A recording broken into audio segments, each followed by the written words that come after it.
Hello, everyone, and welcome to this month's podcast, Supply Chain Beyond the Hype, the podcast where we explore the innovations and ideas that are reshaping supply chains around the world. Don't forget to subscribe if you enjoy what we're talking about and share it with your friends and colleagues. I'm Chris Clowes, and today we're delving into the transformative potential of virtual load collaboration and logistics and its potential impact in our communities, cities, and for the public sector. Joining me, I have two very special guests from FLOX, a pioneering company in the supply chain as a service space. It's my pleasure to introduce Michael Ostroumov, founder and CEO of FLOX, and John Ingram, associate director and all-round transport expert. FLOX is revolutionising the way that goods are transported by enabling smarter, more efficient load collaboration, something that the industry has been trying to do for decades. Is this finally the solution to help the public and private sector? This isn't just about improving supply chains and saving money, improving service. It's about creating tangible benefits for local authorities, reducing traffic congestion, and cutting emissions in our cities. In this episode, we'll explore the challenges in the public sector, uncover how FLOX works, and look at the impact on urban planning and sustainability as we discuss what the future holds for logistics collaboration. Just before we delve in, it'd be great to hear from you and John and Michael a little bit about yourselves. John, maybe you can kick us off. Yeah, of course. Thanks, Chris. I've got about 35 years industry experience now for my sins. I've had FMCG, 3PL experience. I've done a stint in the Department for Transport as an industry expert secondee, where I was helping them think about some of the policy challenges that they had. And I've also got quite a good technological background regarding, I've worked for the KTN, I've worked for the Transport Systems Catapult, and I also do a lot of work for Innovate UK. And finally, as well, I've also been part of the Alliance for Logistics Cooperation in Europe technology platform, where I've helped inform the EU on where it should be spending some of its money on within the transport sector. I feel like, John, is there anything you haven't done? That's a pretty varied career across a number of sectors. How would you kind of describe the differences between public and private sector? It's very different. I think that one of the biggest learning curves for me was when I went in the Department for Transport after working for while I was with Wincanton, and obviously I went from an operational environment where I had to think on my feet, implement it tomorrow or next week at the latest, because it was all about making sure that the small margins that we were working with were being maximised, to going in the Department for Transport, where I had to get reined back in because I wanted to do it a lot quicker than I was allowed to do, because I had to speak to so many different stakeholders about their opinions on what needed to be done. So listen, Chris, there's a vast difference, but it's taught me some good life skills. By having the exposure to that. I can see Michael shaking. Let's move on quickly away from politics. I just sympathize with the feeling. Yes. Michael, maybe you could introduce yourself as well. Yeah, thank you, Chris. Well, I've been in the business in the sector for about over 20 years. I started as management consultant, working with kind of big consumer goods companies like Diageo, P&G, Kellogg's, Cadbury's, helping them out on various kind of supply chain related projects, all the way from kind of manufacturing logistics network, optimization, rationalization, down to procurement, and worked as well kind of on the other side with the various 3PLs on various projects, again involved in kind of either merger and acquisitions, but it's all about costs and performance improvement and restructuring and rationalizations. That's what kind of led me to about 10 years ago set up a value chain lab, the company that is specifically focused on building a software for that will enable users to actually take advantages of the modern or evolving, highly evolving kind of algorithms and capabilities to help them make better decisions and more in real time. So we've started with the business intelligence systems that worked very well on kind of not on premises, but within the perimeter of an individual business. But then now, so we're building FLOX, and we've launched FLOX. There's a platform, there's a network, it's a marketplace, and it's a network that connects many buyers with many sellers of logistic services, allowing them to kind of transact, find each other, optimize their relationships, and manage performance. Awesome. I appreciate that introduction, Michael. And I guess a similar question to John. You've almost a career split in half between consulting and climbing the corporate ladder, and then entrepreneur and building something for yourself. What are the differences there? Well, I think the biggest difference between consulting and actually doing something yourself is, like, previously you've always advised somebody what the good thing looks like, and then somebody else actually had to go and do it. That kind of made me, on one hand, to see, well, actually I'd like to do something myself with my own hands. And the second thing is, once you've kind of peeled the onion to how the real life actually works beyond just the data and the high level interviews, it became much more interesting and much more complex. So I very much enjoy doing things with my own hands and talking to people that are actually changing the world as we speak. Yeah. Awesome. Standing on the sidelines, so that's the idea. Excellent. Well, thank you for that, and thank you for the introductions both, and thank you for joining me today. So FLOX obviously works in the private sector and is ultimately trying to take vehicles off the road. Roads are managed by the public sector, and much of today's topic will focus on what the impact of load collaboration and better utilisation of vehicles would be on public policy, hence our great two guests today. So before we delve into the opportunities with FLOX and driving collaboration, John, from your experience working across government, the DfT, as well as in industry, from your experience, what are the challenges that local authorities and people deciding how we use our roads and where investment goes, what are the challenges that they're facing? There's various themes, isn't there? That, you know, and some of them are probably more obvious than others. You've got traffic congestion as a starting position. I think, you know, wherever you live now, the roads are increasingly more. They're busier than they've ever been before, and that, you know, we've got a contributor to that we need to own up to as a freight and logistics sector, and that's sort of redundant trips and inefficient logistics. So, you know, we've got urban areas that are facing severe delays for businesses and residents alike. We've got the more frustrating aim of sort of peak hour demand when we're all trying to get to work or get the kids to school, whatever we're trying to do. You know, we're all fighting over the limited space available on our local roads, and it's having a major impact on how long it takes everyone to get where they want to get to. And finally, I guess I need to throw in there is curb management, which, you know, if you've been in a high street at certain times of the day, you'll see how many vehicles are there doing very similar things. You know, dropping off a couple of pallets or a few roll cages, and it has quite a significant impact on the local environment. I think you should stand for councillor, John. You've just solved every single problem on our road network there and then. I mean, if we maybe start to talk about them resolve, Chris. Yeah. I mean, let's start maybe with kind of capacity and our reluctance for investment in the UK in infrastructure. I think the debate around Heathrow's third runway is often running yet again.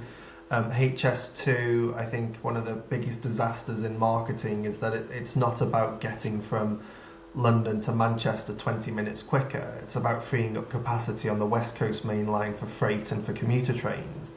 And then you look at the state of our roads. So Labour the government have just announced £1.6 billion to go into road repairs and hopefully repairing potholes. It's understood that the figure required is 16.3 billion in order to tackle our road challenges. So how do you think that governments and local authorities who are cash strapped can balance investments across a multitude of areas? And what do you think needs to happen for them to prioritise investment into our road network? I guess there's several strands to this from my perspective, because I've seen one of the main contributors to is we need everybody to commit really to behavioural change. We need to start collaborating, and we need to start doing something differently than what we've done previously. Okay, to do that, you obviously need access to the right data. You need visibility of what you're doing, and help, some mechanisms to help inform the policymakers and the people that are making the decisions, giving them some real evidence which enables them to, it might, you might be able to reduce that amount of sort of infrastructure costs if you can set yourselves up a little bit differently and go about what you need to achieve differently than what you're doing now. So, I think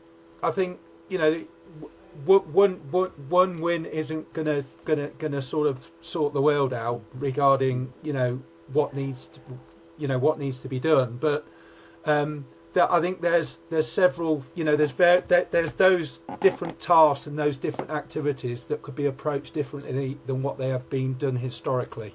Yeah, I think when you're trying to look at almost societal wide change, there's no silver bullet, and arguably driving behavioural change is the greatest challenge that any one of us faces. And that's what I wanted to add is as well. A lot of we've seen that happening very often in different studies, and the behavior of the industry is very much of let's work harder, kind of very often forgetting how to work smarter.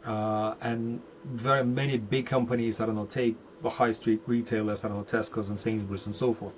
They've optimized the hell out of their own supply chain, but they work within confines of their own business. This is only so much they can do. The next step would be how can you make them collaborate with one another. So you're not going to have a Tesco truck and a Sainsbury Arctic parked next to one another, and so no bus can overtake them, and the urban areas get gridlocked completely.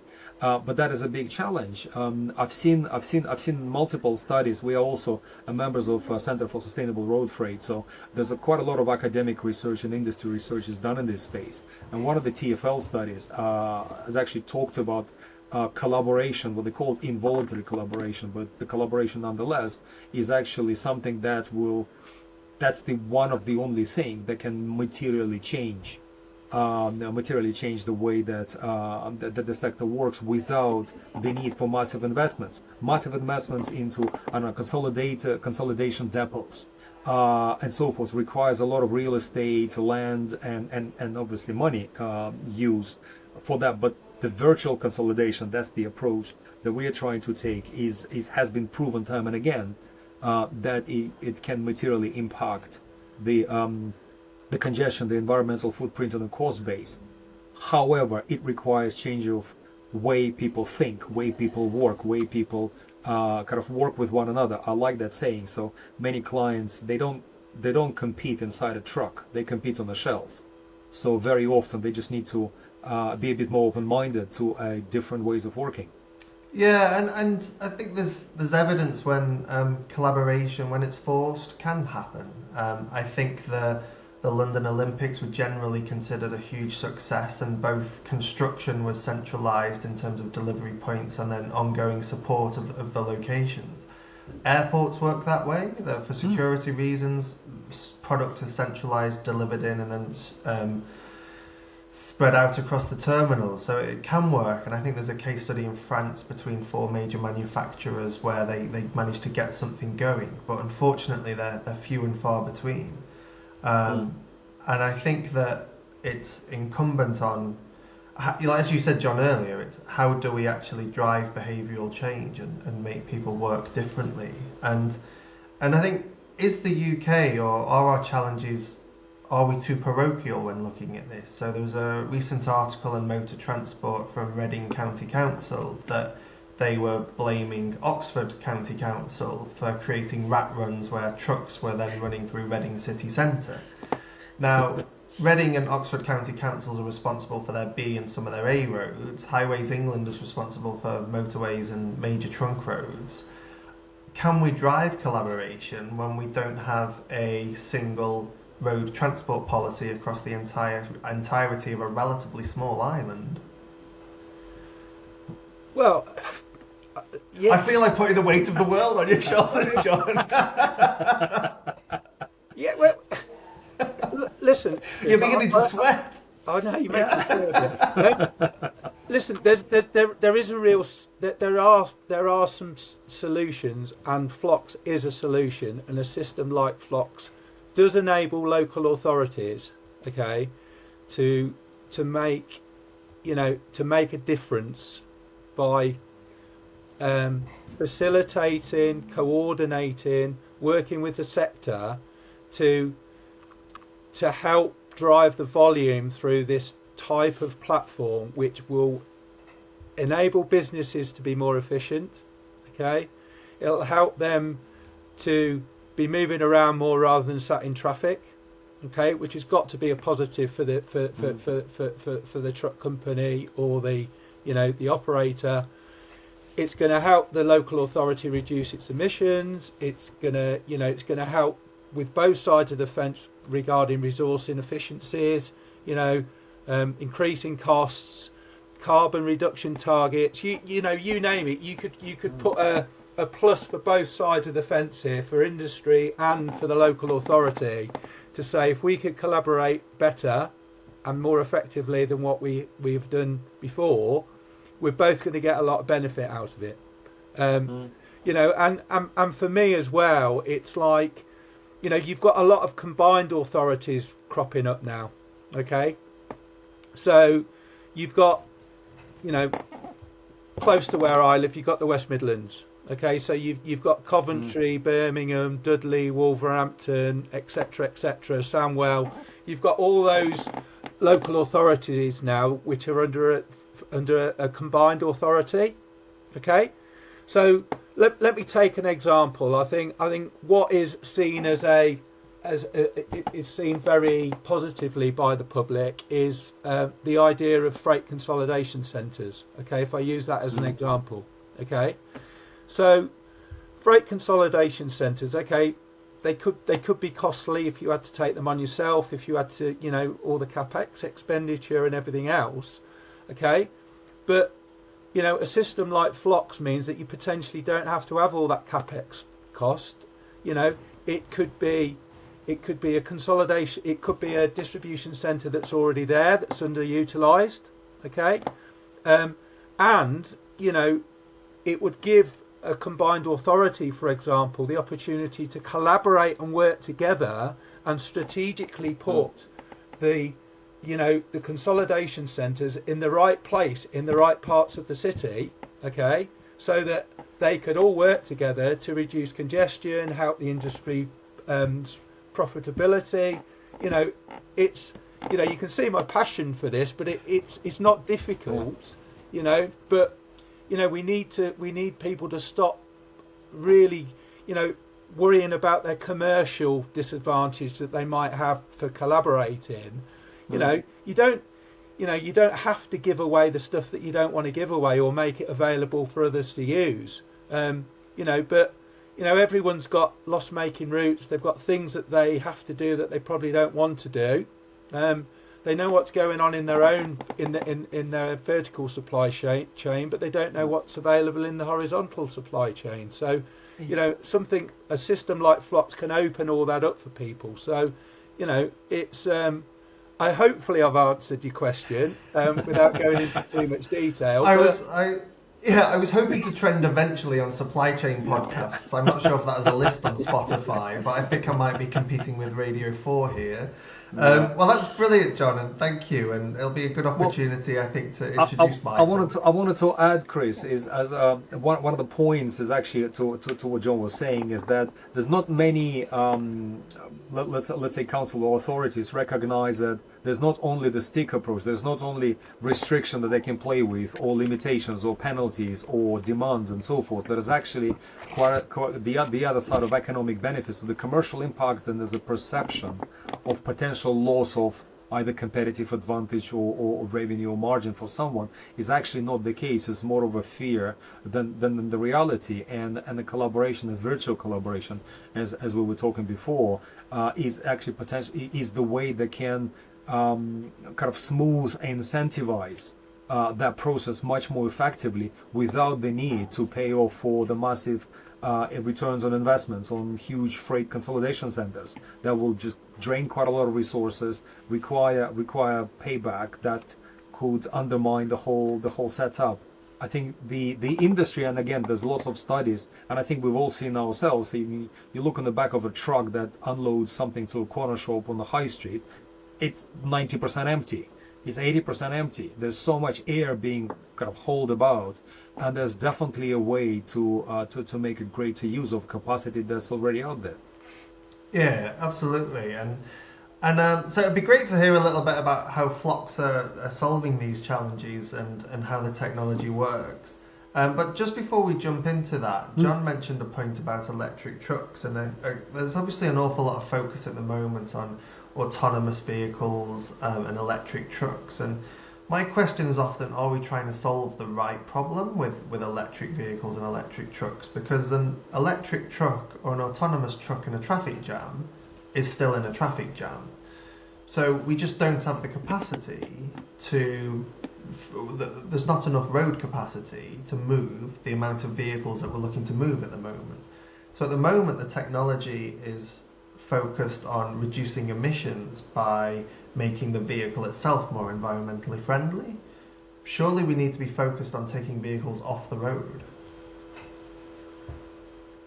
And that's the idea. That was the thinking beyond behind what led us to set up FLOX. Is, well, me personally, for example, I hate waste in its kind of waste of time, waste of resources, waste of money, waste of capacity, and so on and so forth. And if I see half an empty truck occupying a high street around which I can't move because there is a bus also blocking the way and so forth, and the whole thing is gridlocked for a mile, then that's obviously like, why is this happening?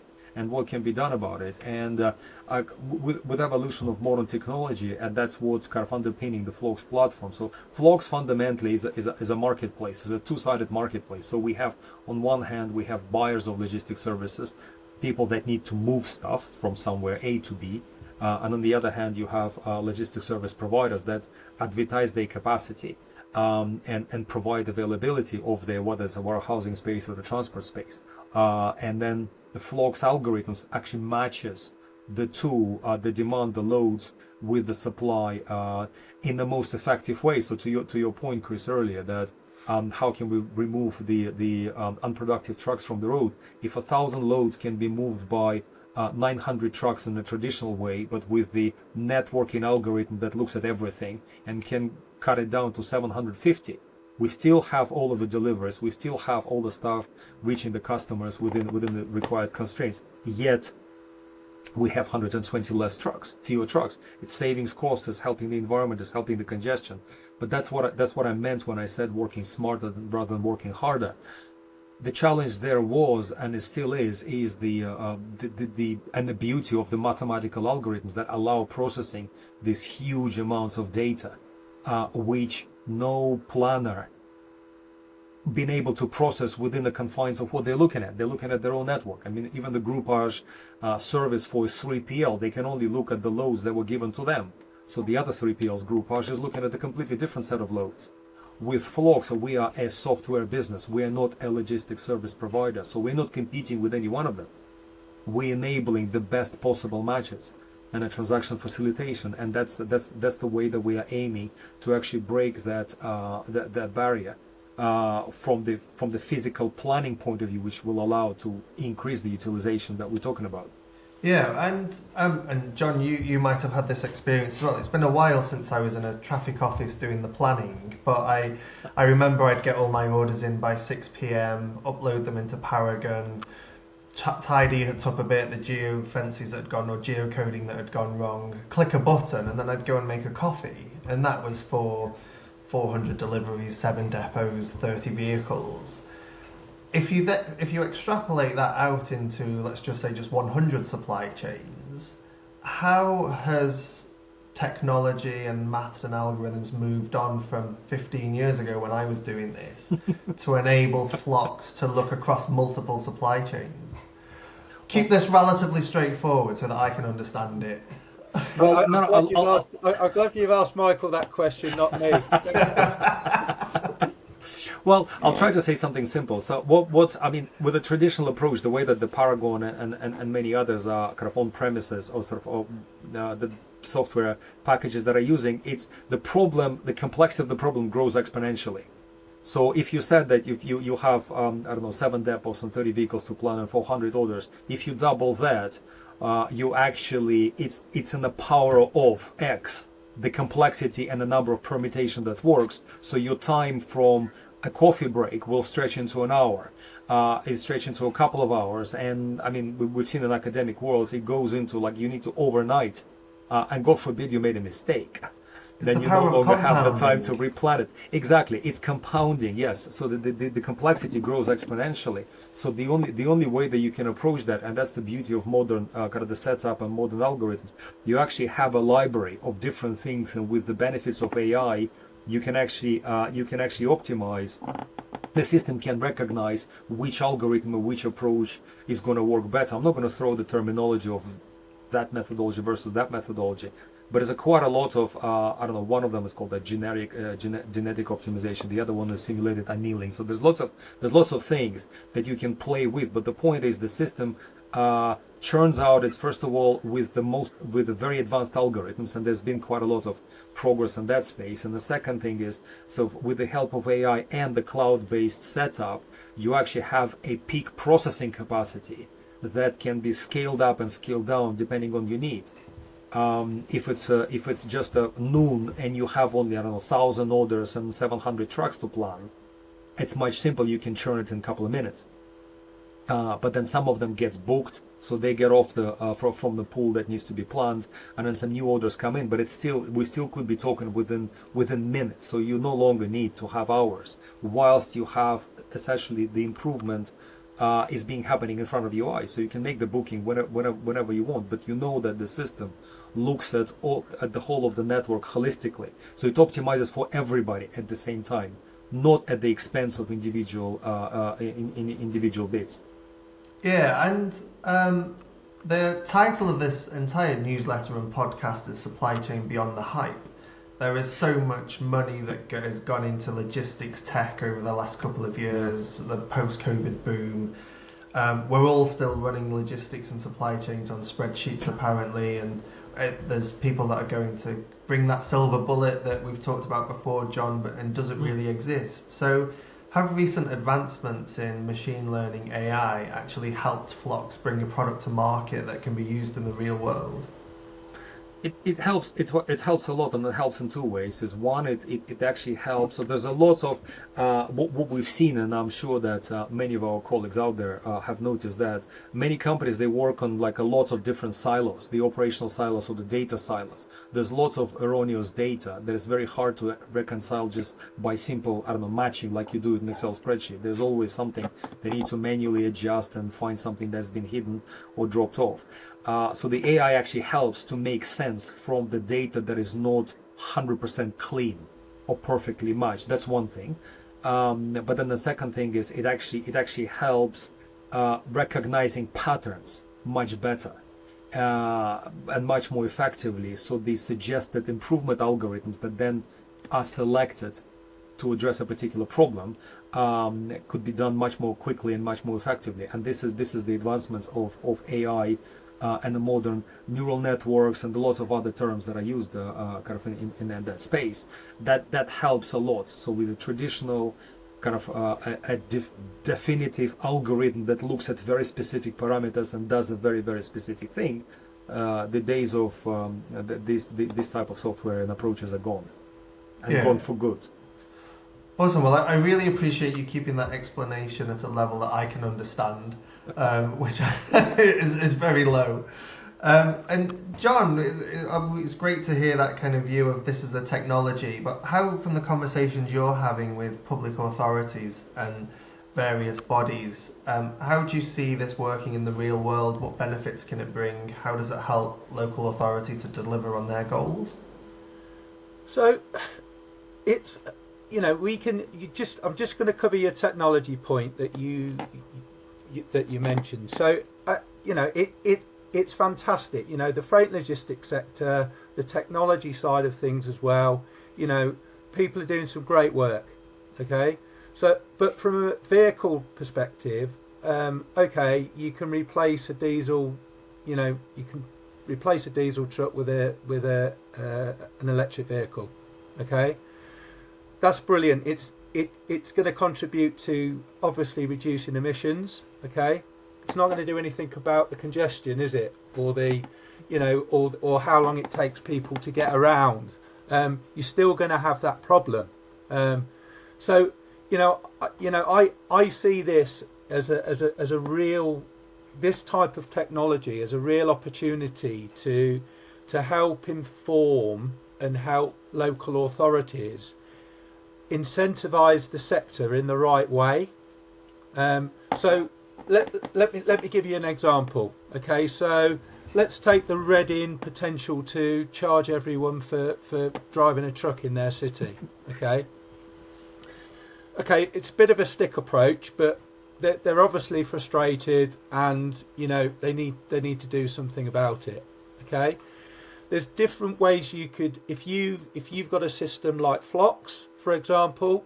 Okay, you could have some designated distribution centres, use the FLOX system, for example, and if you trunk all your deliveries into the local distribution centre, freight consolidation centre, guess what? Then we won't charge you for sending your lorry into the city centre. Okay, we'll come to some other arrangement where you don't have to worry about that.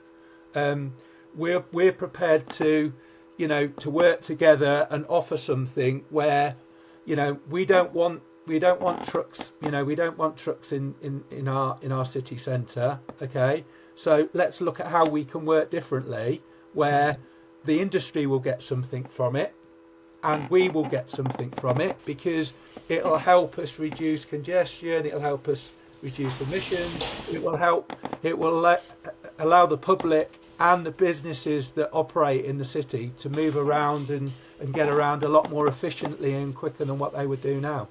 So that's an example of the stick approach. Can only ever work to a point. Sometimes you've got to think beyond that, and think, okay, a change of tact, a change of how we work together. But I guess one of the main contributors to that is having the visibility of the data and visibility of the movements and visibility of what's the prize. Until you size the prize, it's difficult, isn't it? Yeah, and so many incentives at the moment are stick approach. You take the ULEZ, you take congestion charge zoning, LTNs, or even restricted delivery times. It's almost arguably a little bit easier with the public, because there tends to be in major cities good public transport infrastructure. If you start banning trucks, how do you make a delivery to a shop? So where I live here in Austria, on the side of the truck there is the phrase, lorries bring every day that which you use every day. And it's so very true. Everybody hates lorries generally, but we all need them every single day of our lives. So it would be great if we could see that transition to carrot rather than stick. And how would you see that working then in FLOX from your perspective, Michael, when we look at that example in Reading? Well, that's the situation. So what FLOX does, or what the algorithms do, is that they optimize they create the route plan with them in the most effective and optimized way. So it's the shortest, it's a multi-stop, it's the one that complies with various constraints and requirements. So for example, the cost of a journey will take into account a congestion charge that could be applied for a particular, or I don't know, Dartford crossing, for example, or it could be a levy particular through a center of Reading. It could be connected to well, it's a curb management bit that John, you mentioned. There's a limitation, for example, of loading unloading windows. So for example, yes, we do want to have our trucks delivering, I don't know, fresh bread in the morning, but we don't want to see the trucks themselves. So can they deliver at 4 in the morning instead of 8, where there's a peak traffic? So it's the management of the journey and initial planning that can be optimized in time, not just simply based on the distance and the load and so forth. So complying with those requirements would actually alleviate the stress. I don't want to use the word congestion in that case, but the stress on the system, the virtual consolidation. So can you consolidate the loads that are outside of town, have a multi-stop picking up the loads, and then you have a very, very focused delivery. You drop the whole load and you go out, rather than you've optimized like the big retailers have. You have a massive truck that is loaded with, I don't know, 50 cages, and then it goes on a 10-stop journey. And by the stop number 3, they're already half empty, but they're still going about. So that's that's a different way of looking at the optimization across the network, rather than within the 4 walls of a single business. And I think that's the key change, isn't it? Across the Yep. network rather than an individual supply chain. Well, it's been really good to hear from both of you and hear the views and what can be done to improve the capacity on our roads by taking stuff off of them rather than necessarily building new roads. As we think about our final thoughts, Michael, software or supply chain software as a service is a relatively new concept. Even at the very start of my career, I was putting WMSs onto servers in warehouses. So we've seen software as a service start to develop and being hosted in the cloud. Blockchain came and went, and is it going to come back with AI and machine learning? AI is I think truly making a difference potentially. So, and also software as a service and other things as a service is becoming more and more. I no longer buy my Microsoft package, get a CD-ROM. My laptop doesn't even have a CD-ROM. It just renews every year for £70, and the only winner there was Microsoft. So where do you see technology in the supply chain space in 5-10 years time? Will AI and machine learning have transformed everything, or are we going to be doing what we're doing now? Well, I think there are a couple of things. One is interesting. You mentioned kind of supply chain as a service, and we talked about collaboration. Collaboration is actually a couple decade old concept, probably even longer. But it came from academia, and it hit the wall of lack of trust, lack of ability to process data fast, and so forth. And it's just now with the modern tech, cloud, AI, fast computing capacities and so forth, and cheap memories, that we actually now physically are able to deliver what is needed for such collaboration. And some of them, if you look beyond the hype of AI, there's a concept called AI agents, and it's an agent-driven kind of approach. And this is kind of where we see the whole thing is going, is automation of many routine tasks, where computer algorithms just do work for us on our behalf with whatever authority, in the most effective way, obviously being constrained by, let's say, simplicity of just routine repetitive tasks. And automation of autonomous driving, I think the direction of travel is autonomous supply chains. Do you think that will happen? When I first implemented yeah. a software solution for demand planning, black box supply chains have been around since the 80s. That's what I was saying. The concepts are around, but humans can't help themselves. Humans want to touch, mess with it, think they know better, but invariably they don't. So is it going to change? And actually, John, bringing into what you said right at the start of the conversation, the biggest challenge in all of this is people. It's culture. In any change management project, the hardest thing is is the cultural change. If you're in a business, and there you've got 1,000 people that are aligned roughly to the same goal. If you're trying to deliver change in the public sector, you've got 65, 70 million people in the UK that have all got very competing goals, a different vision of what they think the UK should stand for. So how do we, and a question for both of you, and maybe Michael kick us off, how do we deliver that cultural change and for people? Well, I think my approach to that would be, I remember the phrase that one of my clients said when we built the BI system for them, business intelligence system. She said, you've given me the gift of time. I said, what do you mean? He said, like, instead of spending 1.5 days of creating a report in Excel spreadsheet, I now can create it at the touch of a button, and then I spend a day and a half doing something about it, which is a much better use of people's time. And I think when people wake up to an idea, well, actually, stuff can happen for them, and they can apply their expertise much more effectively, much more productively to a greater impact. All of that kind of churn and routine tasks could be taken care of by computers. And I think the younger generations that are growing up, they're already more familiar. It's like the social networks. They haven't been around 20 years ago, but they are now becoming a part of everything. I mean, podcasts. I mean, since when we were doing this, and since when people were looking at that.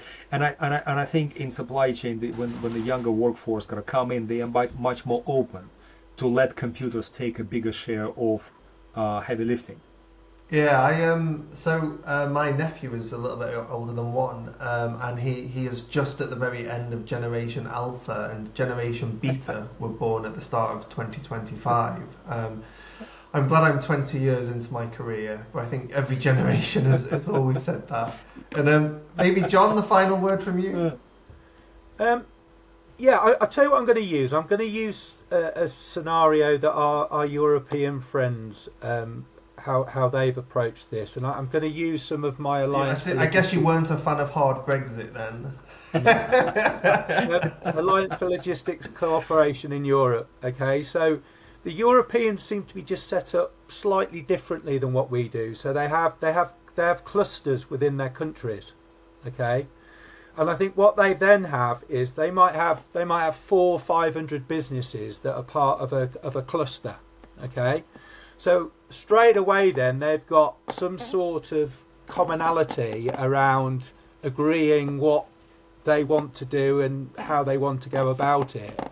And then they get more of a consensus about, okay, yeah, let's collaborate, because we know you want to do this. We've got something that can complement it. Then all of a sudden what you do is what I like to say, you start the wave. Okay, so you start the momentum, and then you start being able to offer, different things, because you've got a common voice and you've got a lot of commonality about what we're going to focus on. So, I think we just need to look at, how, talking to like for like businesses, see where there's synergies, see what we are happy and what we're not happy collaborating on. And just look to do something a bit differently, be a bit more, just be adventurous and just see what's possible by probably talking to people that you might not speak to normally, because you see them as a competitor, or you see them as a threat, and just seeing what comes out of it, because unless you dip your toe in the water, you're not going to know what the outcome's going to be. I think there's a whole new podcast there, John, on different approaches to business across Europe, the UK, and let's, for the fun of it, throw in the US as well. Well, really appreciate both of your time. It's been really interesting to see the challenges from almost a private sector, a public sector, and a technology perspective. So thank you, John, and thank you, Michael. And for those, I hope those listening, I hope you've enjoyed it, and please do subscribe if you want to get hold of future podcasts. Thank you both. Thank you. Thanks for having us. Bye.